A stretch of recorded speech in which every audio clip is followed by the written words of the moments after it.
Hi ವೀಕ್ಷಕರೇ, ನೋಡಿ, ದೀಪಾವಳಿ ಹಬ್ಬದ ಪ್ರಯುಕ್ತ ಗೃಹಲಕ್ಷ್ಮಿ ಯೋಜನೆಯ ಪ್ರತಿಯೊಂದು ಫಲಾನುಭವಿಗಳಿಗೆ ಸರ್ಕಾರದಿಂದ ಕೊನೆಗೂ ಭರ್ಜರಿ ಗುಡ್ ನ್ಯೂಸ್ನ ಕೊಟ್ಟಿದೆ. ನಿಮ್ಮ ಬ್ಯಾಂಕ್ ಖಾತೆಗೆ ಹಬ್ಬದ ಪ್ರಯುಕ್ತ 6,000 ಹಣನ ಸರ್ಕಾರ ಜಮಾ ಮಾಡ್ತಾ ಇದೆ. ಹೌದು ವೀಕ್ಷಕರೇ, ಪ್ರತಿಯೊಂದು ಫಲಾನುಭವಿಗಳಿಗೆ 6,000 ಹಣನ ಜಮಾ ಮಾಡ್ತಾ ಇದ್ದೀವಿ ಅಂತ ಸಚಿವೆ ಲಕ್ಷ್ಮೀ ಹೆಬ್ಬಾಳ್ಕರ್ ಅವರು ಭರ್ಜರಿ ಗುಡ್ಸ್ನ ಕೊಟ್ಟಿದ್ದು, ನಿಮ್ಮ ಬ್ಯಾಂಕ್ ಖಾತೆಗೆ ಹೇಗೆ ಈ 6,000 ಹಣ ಜಮಾ ಆಗ್ತಾ ಇದೆ ಮತ್ತು ನಾಳೆ ಸೋಮವಾರ ಅಕ್ಟೋಬರ್ 13ರಂದು ಕರ್ನಾಟಕದ 29 ಜಿಲ್ಲೆಗಳಿಗೆ ಗೃಹಲಕ್ಷ್ಮಿ ಯೋಜನೆಯ ಈ 6,000 ಹಣನ 4 ಹಂತಗಳಲ್ಲಿ ಸರ್ಕಾರ ಜಮಾ ಮಾಡ್ತಾ ಇದ್ದು, ಬನ್ನಿ ಸ್ನೇಹಿತರೆ, ಯಾರಿಗೆಲ್ಲ ಹಣ ಜಮಾ ಆಗಲಿದೆ ಮತ್ತು ಸರ್ಕಾರದಿಂದ ಜಾರಿಗೆ ಬಂದಿರುವ 5 ಹೊಸ ನಿಯಮಗಳ ಕುರಿತು ನಾನು ನಿಮಗೆ ಈ ಒಂದು ವಿಡಿಯೋದಲ್ಲಿ ತಿಳಿಸ್ಕೊಡ್ತಾ ಇದ್ದೀನಿ.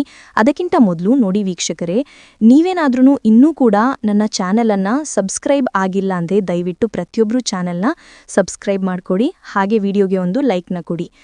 ಹೌದು ವೀಕ್ಷಕರೇ, ದೀಪಾವಳಿ ಹಬ್ಬದ ಪ್ರಯುಕ್ತ ಗೃಹಲಕ್ಷ್ಮಿ ಯೋಜನೆಯ ಪ್ರತಿಯೊಂದು ಫಲಾನುಭವಿಗಳಿಗೆ ಸರ್ಕಾರ 6,000 ಹಣನ ನಿಮ್ಮ ಬ್ಯಾಂಕ್ ಖಾತೆಗೆ ಜಮಾ ಮಾಡ್ತಾ ಇದೆ. ಹೌದು ವೀಕ್ಷಕರೇ, ಖಂಡಿತವಾಗಿಯೂ ನಿಮ್ಮ ಬ್ಯಾಂಕ್ ಖಾತೆಗೆ 6,000 ಹಣ ಜಮಾ ಆಗುತ್ತೆ. ಯಾಕಂದರೆ ಸಚಿವೆ ಲಕ್ಷ್ಮೀ ಹೆಬ್ಬಾಳ್ಕರ್ ಅವರೇ ಗೃಹಲಕ್ಷ್ಮಿ ಯೋಜನೆಯ ಪ್ರತಿಯೊಂದು ಮಹಿಳೆಯರಿಗೆ ಭರ್ಜರಿ ಗುಡ್ಸ್ನ ಕೊಟ್ಟಿದ್ದಾರೆ. ಈಗಾಗಲೇ ಸರ್ಕಾರದಿಂದ 22ನೇ ಕಂತಿನ ಹಣನ ಸಾಕಷ್ಟು ಫಲಾನುಭವಿಗಳು ನಿಮ್ಮ ಬ್ಯಾಂಕ್ ಖಾತೆಗೆ ಪಡ್ಕೊಂಡಿದ್ದೀರಾ. ಇದೀಗ ಇನ್ನೂ ಕೂಡ ಪೆಂಡಿಂಗ್ ಇರುವ 22ನೇ ಕಂತಿನ ಹಣದ ಜೊತೆಗೆ 23ನೇ ಕಂತಿನ ಹಣ, 24ನೇ ಕಂತಿನ ಹಣ, ಅಂದರೆ ಒಟ್ಟು 3 ತಿಂಗಳ 6,000 ಹಣನ ಫಲಾನುಭವಿಗಳ ಬ್ಯಾಂಕ್ ಖಾತೆಗೆ ಸರ್ಕಾರ ದೀಪಾವಳಿ ಹಬ್ಬದ ಪ್ರಯುಕ್ತವಾಗಿ ಈ 6,000 ಹಣನ ಜಮಾ ಮಾಡ್ತಾ ಇದ್ದು, ಅಕ್ಟೋಬರ್ 13 ಸೋಮವಾರದಿಂದ ಕರ್ನಾಟಕದ ಒಟ್ಟು 29 ಜಿಲ್ಲೆಗಳಿಗೆ 4 ಹಂತಗಳಲ್ಲಿ ಹಣ ಜಮಾ ಆಗಲಿದ್ದು, ಮೊದಲ ಹಂತದಲ್ಲಿ ಯಾವ ಜಿಲ್ಲೆಗಳಿಗೆ ಹಣ ಜಮಾ ಆಗ್ತಾ ಇದೆ ಅಂದರೆ ನೋಡಿ ಸ್ನೇಹಿತರೆ, ಮೊದಲಿಗೆ ಬೆಂಗಳೂರು ನಗರ, ಬೆಂಗಳೂರು ಗ್ರಾಮಾಂತರ, ರಾಮನಗರ, ಚಿಕ್ಕಬಳ್ಳಾಪುರ, ಚಿತ್ರದುರ್ಗ, ದಾವಣಗೆರೆ, ಕೋಲಾರ, ಶಿವಮೊಗ್ಗ ಮತ್ತು ತುಮಕೂರು ಈ ಜಿಲ್ಲೆಗಳಿಗೆ ಮೊದಲ ಹಂತದಲ್ಲಿ ಹಣ ಜಮಾ ಆಗ್ತಾ ಇದೆ. ಎರಡನೇ ಹಂತದಲ್ಲಿ ಬಾಗಲಕೋಟೆ, ಬೆಳಗಾವಿ, ವಿಜಯಪುರ, ಧಾರವಾಡ, ಗದಗ, ಹಾವೇರಿ, ಉತ್ತರ ಕನ್ನಡ ಈ ಜಿಲ್ಲೆಗಳಿಗೆ ಎರಡನೇ ಹಂತದಲ್ಲಿ ಹಣ ಜಮಾ ಆಗ್ತಾ ಇದೆ.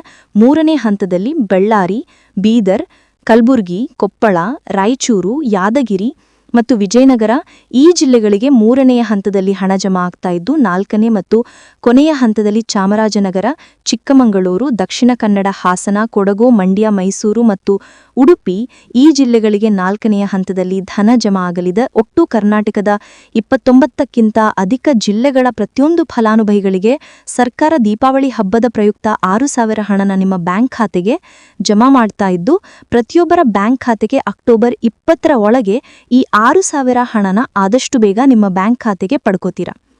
ನೋಡಿ ಸ್ನೇಹಿತರೆ, ಈ ಬಾರಿ ಸುಮಾರು 1 ಲಕ್ಷಕ್ಕಿಂತ ಅಧಿಕ ಫಲಾನುಭವಿಗಳ ಬ್ಯಾಂಕ್ ಖಾತೆಗೆ ಸರ್ಕಾರ ಗೃಹಲಕ್ಷ್ಮಿ ಯೋಜನೆಯ ಹಣನ ಜಮಾ ಮಾಡ್ತಾ ಇಲ್ಲ. ಕಾರಣ ಏನು ಅಂದರೆ, ನಿಮ್ಮ ಬ್ಯಾಂಕ್ ಖಾತೆಗೆ ಡಿಬಿಟ್ ಮೂಲಕ ಹಣ ಜಮಾ ಮಾಡುವಂತಹ ಸಂದರ್ಭದಲ್ಲಿ ಸರ್ಕಾರ ಸಾಕಷ್ಟು ಫಲಾನುಭವಿಗಳ ಒಂದು ಬ್ಯಾಂಕ್ ಖಾತೆಗೆ ಹಣ ಜಮಾ ಮಾಡೋದನ್ನು ಕ್ಯಾನ್ಸಲ್ ಮಾಡಿದೆ.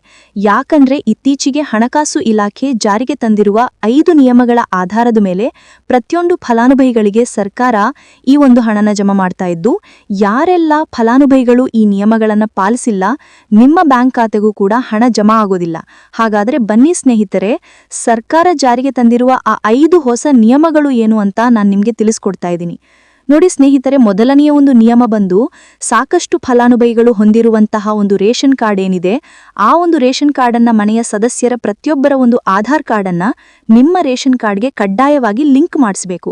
ಅಂದರೆ ಈ ಒಂದು ಲಿಂಕ್ ಮಾಡಿಸುವಂತಹ ಒಂದು ಪ್ರೊಸೀಜರ್ಗೆ ಸರ್ಕಾರ EKYC ಅಂತ ಕರೀತಾರೆ. ನಿಮ್ಮ ರೇಷನ್ ಕಾರ್ಡ್ಗೆ ಇನ್ನೂ ಸಹ EKYC ಆಗಿಲ್ಲ ಅಂದರೆ ನಿಮ್ಮ ಬ್ಯಾಂಕ್ ಖಾತೆಗೆ ಸರ್ಕಾರ ಮುಂದಿನ ದಿನಗಳಲ್ಲಿ ಗೃಹಲಕ್ಷ್ಮಿ ಯೋಜನೆಯ ಹಣನ ಕ್ಯಾನ್ಸಲ್ ಮಾಡುತ್ತೆ. ಅದೇ ರೀತಿ ಎರಡನೆಯ ಒಂದು ನಿಯಮ ಬಂದು, ಸಾಕಷ್ಟು ಫಲಾನುಭವಿಗಳು ಕಳೆದ 3 ತಿಂಗಳಿಂದ ಸರ್ಕಾರದಿಂದ ಬರ್ತಾ ಇರುವಂತಹ ಒಂದು ರೇಷನ್ ಏನಿದೆ, ಅಂದರೆ ಉಚಿತ ಅಕ್ಕಿ ಏನಿದೆ, ಈ ಒಂದು ರೇಷನ್ ಅನ್ನ ಪಡ್ಕೋತಾ ಇಲ್ಲ. ಒಂದು ವೇಳೆ ಕಳೆದ 3 ತಿಂಗಳಿಂದ ನೀವು ರೇಷನ್ ಅನ್ನ ಪಡ್ಕೊಂಡಿಲ್ಲ ಅಂದರೆ ಸರ್ಕಾರ ನಿಮ್ಮ ಬಳಿ ಇರುವಂತಹ ಒಂದು ರೇಷನ್ ಕಾರ್ಡ್ ಅನ್ನ ಕ್ಯಾನ್ಸಲ್ ಮಾಡುತ್ತೆ. ನಿಮ್ಮ ರೇಷನ್ ಕಾರ್ಡ್ ಅನ್ನ ಸರ್ಕಾರ ಕ್ಯಾನ್ಸಲ್ ಮಾಡಿದ್ರೆ ನಿಮ್ಮ ಬ್ಯಾಂಕ್ ಖಾತೆಗೆ ಗೃಹಲಕ್ಷ್ಮಿ ಯೋಜನೆಯ ಹಣ ಇರ್ಬೋದು ಮತ್ತು ಸರ್ಕಾರದಿಂದ ಬರುವಂತಹ ಒಂದು ಸೌಲಭ್ಯಗಳನ್ನು ನೀವು ಕಳ್ಕೋಬೇಕಾಗುತ್ತೆ. ಅದೇ ರೀತಿ ಮೂರನೆಯ ಒಂದು ನಿಯಮ ಬಂದು, ನೋಡಿ ಸ್ನೇಹಿತರೆ, ನಿಮ್ಮ ಬಳಿ ಇರುವಂತಹ ಒಂದು ಆಧಾರ್ ಕಾರ್ಡ್ ಏನಿದೆ, ಆ ಒಂದು ಆಧಾರ್ ಕಾರ್ಡನ್ನು ಕಳೆದ 15 ವರ್ಷಗಳಲ್ಲಿ ನೀವು ಯಾವುದೇ ರೀತಿಯ ಒಂದು ತಿದ್ದುಪಡಿನ ಮಾಡಿಸಿಲ್ಲ ಅಂದರೆ ನಿಮ್ಮ ಬ್ಯಾಂಕ್ ಖಾತೆಗೆ ಸರ್ಕಾರ ಗೃಹಲಕ್ಷ್ಮಿ ಯೋಜನೆಯ ಹಣನ ಕ್ಯಾನ್ಸಲ್ ಮಾಡುತ್ತೆ. ಯಾಕಂದರೆ ಸರ್ಕಾರದಿಂದ ಬಂದಿರುವಂತಹ ಒಂದು ಆದೇಶದ ಪ್ರಕಾರ ಪ್ರತಿಯೊಂದು ಫಲಾನುಭವಿಗಳು ಕಳೆದ 15 ವರ್ಷಗಳಲ್ಲಿ ಯಾವುದೇ ರೀತಿಯ ಒಂದು ತಿದ್ದುಪಡಿನ ನಿಮ್ಮ ಆಧಾರ್ ಕಾರ್ಡ್ಗೆ ನೀವು ಮಾಡಿಸಿಲ್ಲ ಅಂದರೆ ಕಡ್ಡಾಯವಾಗಿ ಆದಷ್ಟು ಬೇಗ ನಿಮ್ಮ ಆಧಾರ್ ಕಾರ್ಡ್ಗೆ ತಿದ್ದುಪಡಿನ ಮಾಡಿಸಿ. ಅದೇ ರೀತಿ 4ನೇ ಒಂದು ನಿಯಮ ಬಂದು ನಿಮ್ಮ ಕುಟುಂಬದ ಒಂದು ವಾರ್ಷಿಕ ಆದಾಯ 7 ಲಕ್ಷಕ್ಕಿಂತ ಕಡಿಮೆ ಇರಬೇಕು. ಒಂದು ವೇಳೆ ನಿಮ್ಮ ಕುಟುಂಬದ ವಾರ್ಷಿಕ ಆದಾಯ 7 ಲಕ್ಷಕ್ಕಿಂತ ಜಾಸ್ತಿ ಇದ್ರೆ ನಿಮ್ಮ ಬ್ಯಾಂಕ್ ಖಾತೆಗೆ ಸರ್ಕಾರ ಗೃಹಲಕ್ಷ್ಮಿ ಯೋಜನೆಯ ಹಣನ ಕ್ಯಾನ್ಸಲ್ ಮಾಡುತ್ತೆ. ಅದೇ ರೀತಿ 5ನೇ ಒಂದು ನಿಯಮ ಬಂದು ನಿಮ್ಮ ಕುಟುಂಬದ ಸದಸ್ಯರು ಅಥವಾ ಗೃಹಲಕ್ಷ್ಮಿ ಯೋಜನೆಯ ಫಲಾನುಭವಿಗಳು ಯಾರು ಕೂಡ ಸರ್ಕಾರಿ ನೌಕರರಾಗಿ ಕಾರ್ಯನಿರ್ವಹಿಸ್ತಾ ಇರಬಾರದು. ಒಂದು ವೇಳೆ ನಿಮ್ಮ ಕುಟುಂಬದಲ್ಲಿ ಯಾರೇ ಆಗಿದ್ರೂ ಸರ್ಕಾರಿ ನೌಕರರಾಗಿ ಕಾರ್ಯನಿರ್ವಹಿಸ್ತಾ ಇದ್ರೆ ನಿಮ್ಮ ಬ್ಯಾಂಕ್ ಖಾತೆಗೆ ಗೃಹಲಕ್ಷ್ಮಿ ಯೋಜನೆಯ ಹಣ ಕ್ಯಾನ್ಸಲ್ ಆಗುತ್ತೆ. ಈ 5 ನಿಯಮಗಳ ಆಧಾರದ ಮೇಲೆ ಪ್ರತಿಯೊಂದು ಫಲಾನುಭವಿಗಳಿಗೆ ಸರ್ಕಾರ ಹಣ ಜಮಾ ಮಾಡ್ತಾ ಇದ್ದು, ಒಂದು ವೇಳೆ ನೀವು ಈ 5 ನಿಯಮಗಳನ್ನು ಪಾಲಿಸಿಲ್ಲ ಅಂದ್ರೆ ನೀವು ಕೂಡ ಗೃಹಲಕ್ಷ್ಮಿ ಯೋಜನೆಯ ಹಣದಿಂದ ವಂಚಿತರಾಗಬೇಕಾಗುತ್ತೆ.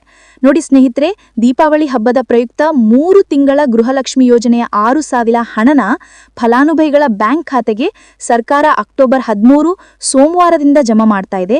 ಆದಷ್ಟು ಬೇಗ ಪ್ರತಿಯೊಂದು ಮಹಿಳೆಯರು ನಿಮ್ಮ ಬ್ಯಾಂಕ್ ಖಾತೆಗೆ ಈ ಒಂದು ಹಣನ ಪಡ್ಕೋತೀರಾ ಅಂತ ಹೇಳ್ತಾ ಇದಿಷ್ಟು ಸರ್ಕಾರದಿಂದ ಬಂದಿರುವಂತಹ ಒಂದು ಮಾಹಿತಿಯಾಗಿದೆ. ನಾನು ಕೊಟ್ಟಿರುವಂತಹ ಮಾಹಿತಿ ನಿಮಗೆ ಇಷ್ಟ ಆಗಿದ್ದಲ್ಲಿ ದಯವಿಟ್ಟು ಪ್ರತಿಯೊಬ್ಬರು ನನ್ನ ಚಾನಲ್ನ ಸಬ್ಸ್ಕ್ರೈಬ್ ಮಾಡಿಕೊಂಡು ಹಾಗೆ ವಿಡಿಯೋಗೆ ಒಂದು ಲೈಕ್ನ ಕೊಡಿ. Thank you for watching.